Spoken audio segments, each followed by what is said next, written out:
Hello everyone, viewers.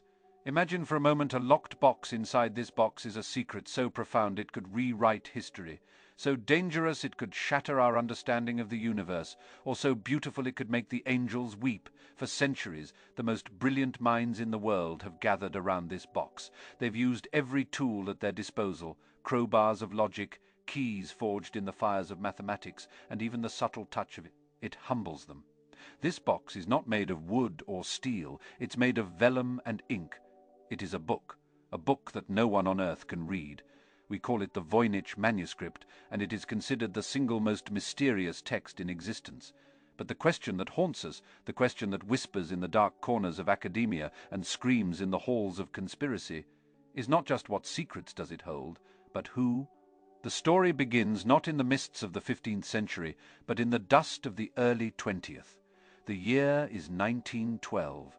The world is on the brink of a war that will change it forever. A world of steam, steel, and burgeoning empires. In this world of rigid certainty, a man named Wilfrid Voynich, a Polish rare book dealer with a revolutionary's fire in his heart and a connoisseur's eye, travels to the Villa Mondragone, a magnificent Jesuit college perched in the hills near Rome. Imagine the scene: corridors lined with ancient knowledge, the scent of aging paper and incense hanging heavy in the air. The Jesuits, in need of funds, have discreetly opened their secret archives to him. Voynich sifts through chests of forgotten manuscripts, each a ghost of a bygone era, and then he sees it.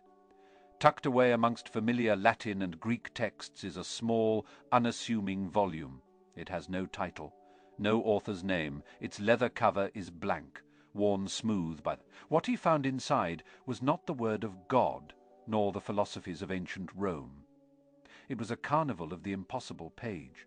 After page was filled with elegant flowing script, a language that looked familiar, yet utterly alien. It was composed of characters he had never seen before, arranged with the confidence and structure of a true language. But the words were only half the story. On one page, a plant that looked like a sunflower, but with roots like twisted claws and a head that seemed to be made of interlocking pipes. On another, a celestial chart depicting constellations that do not exist in our night sky, with moons and stars connected by delicate, impossible pathways. And then there were the women. Dozens of small, naked women, all with strangely rounded bellies, bathing in pools of green and blue liquid that flowed through an elaborate network of tubes and vessels, like some bizarre biological plumbing system. It was a world of botanical nightmares, otherworldly astronomy, and inexplicable biology. Voynich knew in that instant that he was holding something that defied all known. He purchased the manuscript, and for the rest of his life it would be his magnificent obsession, his white whale. The book that had been silent for 500 years had found its modern voice, a voice that would only ask more questions. Voynich dedicated himself to cracking the code. He was convinced it was the work of Roger Bacon, the 13th century English friar. A man so far ahead of his... Bacon wrote of flying machines, telescopes, and gunpowder centuries before they were common. He was a man who believed knowledge was power, and that true knowledge must be hidden from the ignorant in ciphers. Was this manuscript Bacon's opus magnum, his great work, a compendium of all the secrets he had dared to uncover, locked away in a code of his own invention? The idea was intoxicating. It placed the book in the hands of a... Voynich sent copies of the manuscript to the world's leading experts in cryptography and linguistics. He was sure that with modern techniques, Bacon's secret language would yield. He was wrong. The experts were stumped. They could find no patterns, no recognizable grammar, no toehold in the smooth, unscalable wall of the text. The book that should have been the key to a great mind... The silence of the manuscript grew louder. After Voynich's death, the puzzle was taken up by the best of the best. And when we say the best, we mean the people who broke the unbreakable codes of World War II, William and Elizabeth Friedman. This husband and wife team were legends. They were the pioneers of modern American cryptanalysis. They had stared into the coded heart of Nazi Germany's... They built an empire of code breaking from their private estate, Riverbank, and then went on to lead the nation's intelligence efforts. To them, any code made by a human could be broken by a human. It was a matter of logic, patience, and genius. In 1944, with the war still raging, a group of experts was assembled to tackle the Voynich Manuscript once and for all. They were ready to conquer this medieval puzzle. They spent months, then years, locked in a silent battle with the book. And the book won. William Friedman, a man who could read the enemy's most secret thoughts, was forced to admit utter defeat. He concluded the manuscript was likely an attempt to construct an artificial or universal language, a philosophical experiment from the early modern period. The man who broke military empires was himself broken by a book of weird plants and naked ladies. The manuscript wasn't just a code, it was an intellectual black hole, a place where logic and reason went to die. It seemed to defy the very principles of language itself. Its victory over the Friedmans elevated it from a historical curiosity to a genuine legend. If they couldn't read it, could anyone? It's written from left to right, with a confident, steady hand. There are over 170,000 glyphs, drawn from a unique alphabet of about 20 to 30 characters. Some resemble Latin letters, others are completely alien. Statistical analysis, a powerful tool for codebreakers, reveals something baffling. The text follows certain linguistic rules. Some characters appear. It has the distinct rhythm and flow of a real language.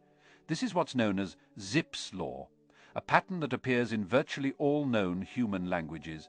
The Voynich script follows it perfectly. This makes the idea of it being a simple hoax, just meaningless gibberish, incredibly unlikely. To create over 240 pages of gibberish that perfectly mimics the statistical properties of a real language, that would require a genius far greater than that, needed to just write a book.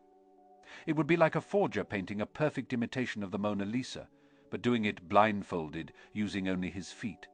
The structure is there, the patterns are there, but the meaning is a ghost. It's a perfectly formed key for a lock that may not exist.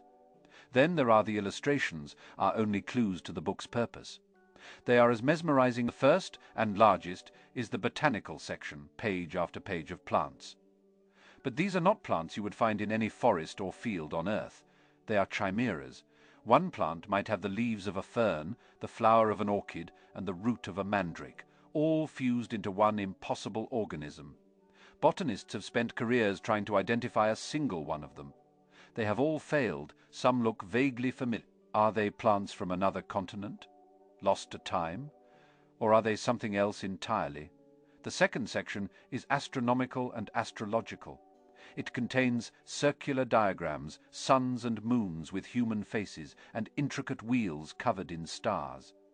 But the constellations are unrecognizable. They don't match any known star charts from Europe, Asia, or the Middle East.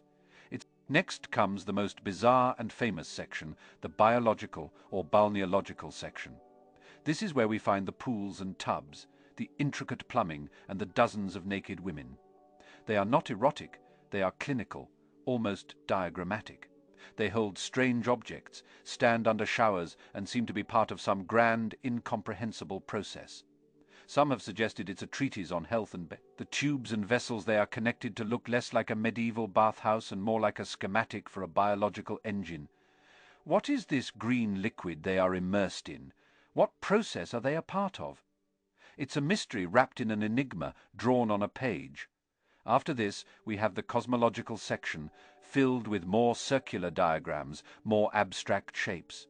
They look like maps, but they are beautiful, complex, and utterly silent. Then comes the pharmaceutical section. Here we see drawings of plant parts, leaves, roots, seeds, next to what look like apothecary jars. This seems to be a list of remedies or recipes, but since we can't identify the plants and can't read the instructions, it's a cookbook for a meal we can never make, a cure for a disease we can never identify. Finally, the last section is solid text, pages of pure, unadorned script, perhaps a key or an index to the rest of the madness, but without a starting point, it's just more beautiful. Mocking silence. If you are finding this mystery as captivating as we do, please consider hitting that like button and subscribing to the channel. It helps us dive deeper into history's greatest enigmas. Your support keeps the search for answers alive. The manuscript's history offers another tantalizing clue. For a time, it was owned by the Holy Roman Emperor, Rudolf II, who reigned in the late 16th and early 17th centuries.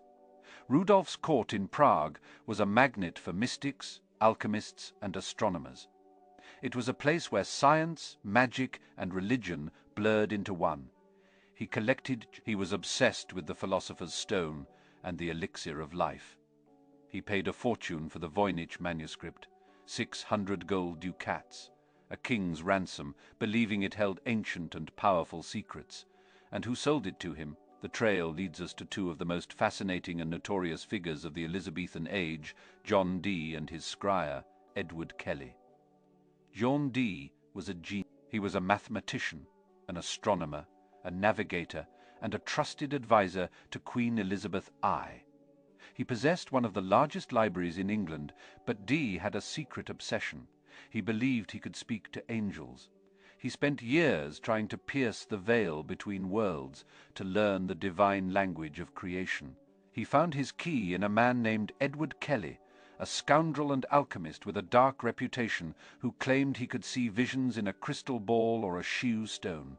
For years, Dee and Kelly conducted angelic conversations.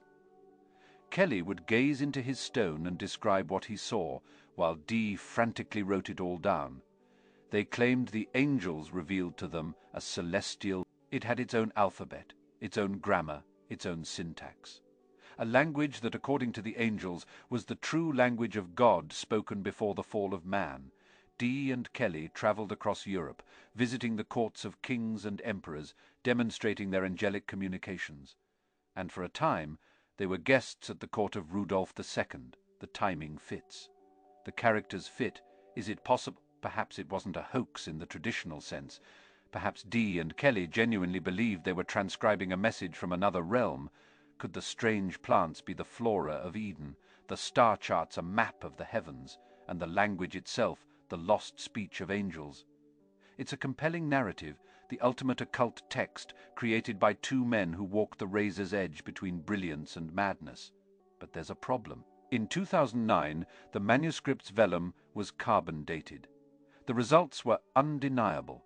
The parchment was harvested from calves that lived between the years 1404 and 1438.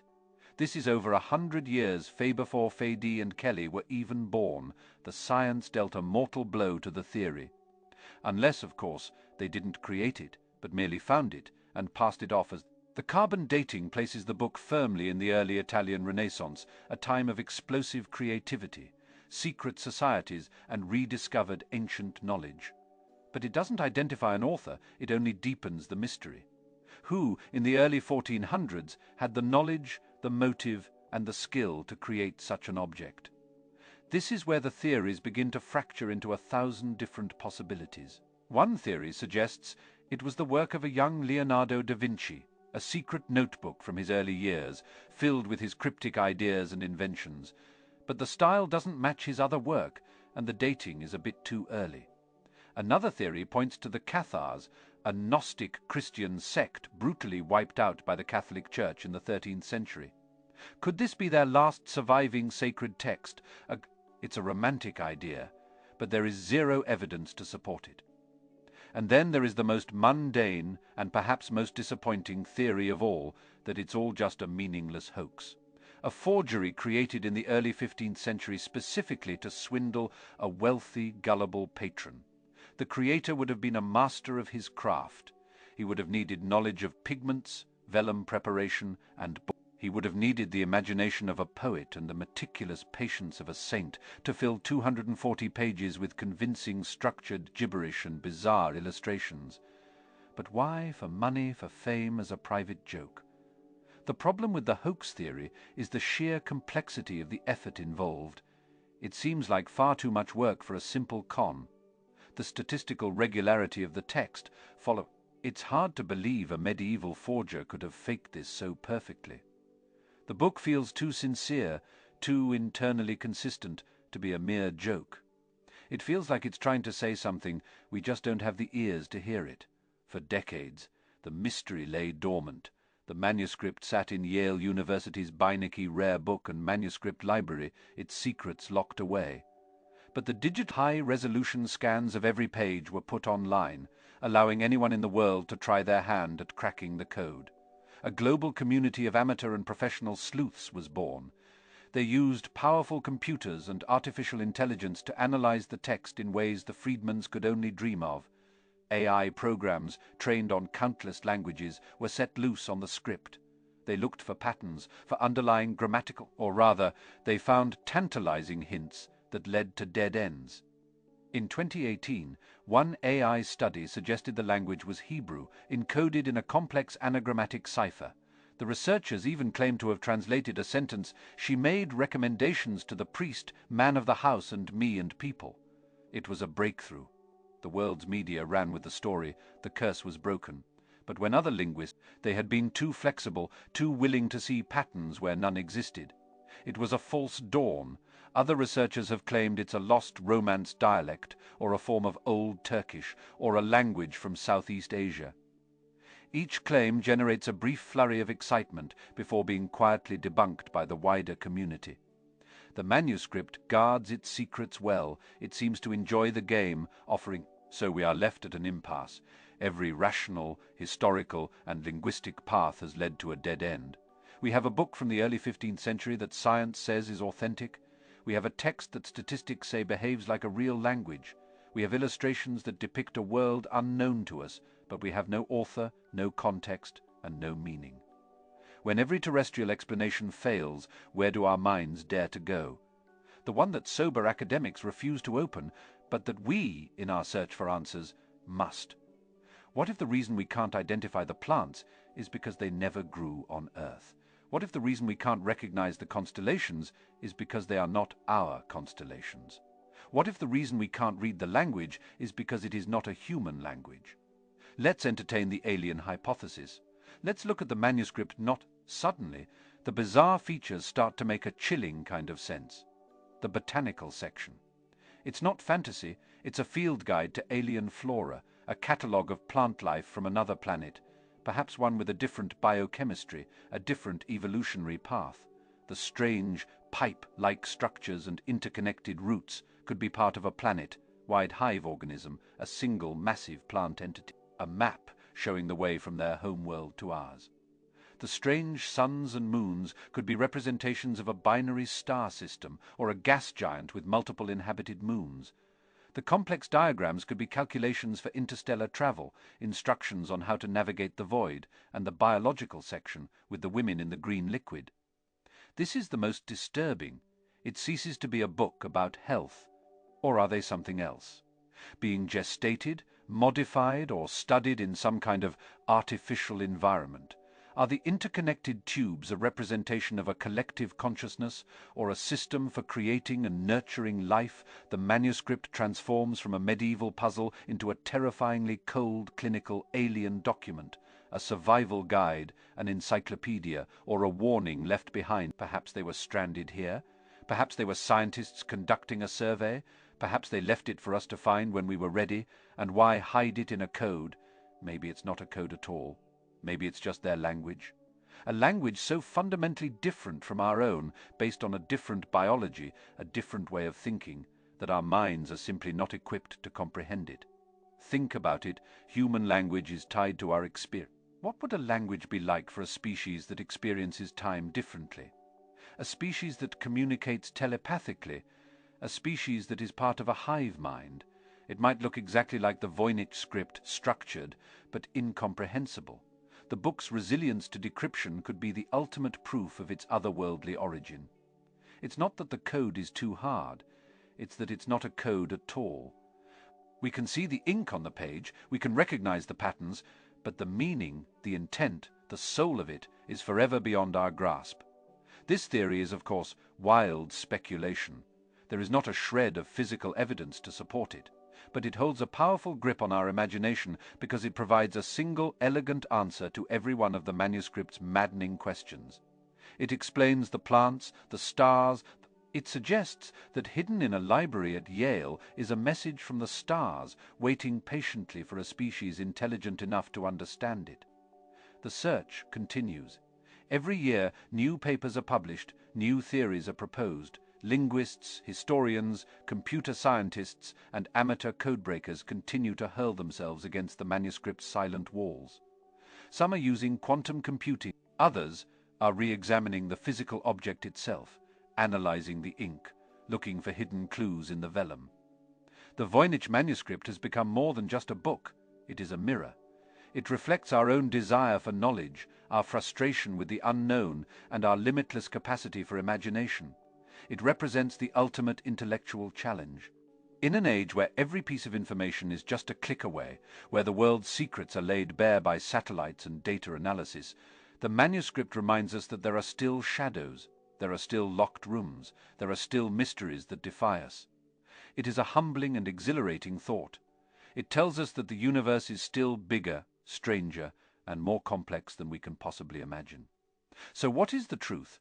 Is it an elaborate and brilliant hoax? A practical joke that has echoed through 6 centuries? Is it the sacred text of a lost religion, filled with prophecies and rituals we can no longer comprehend? Or is it something more, a silent messenger from another world, a testament to a visit that has been erased from our history? The manuscript offers no answers, it only offers its beautiful, baffling pages. It waits, it keeps its secrets locked in a language of elegant, flowing silence. And perhaps that is its true purpose. Not to be solved, but to inspire us to keep asking the questions, to push the boundaries of our knowledge, to look at a 600-year-old book of impossible plants and wonder if, just maybe, we are not alone in the universe. The mystery of the Voynich Manuscript is not just about deciphering a text, it is all right.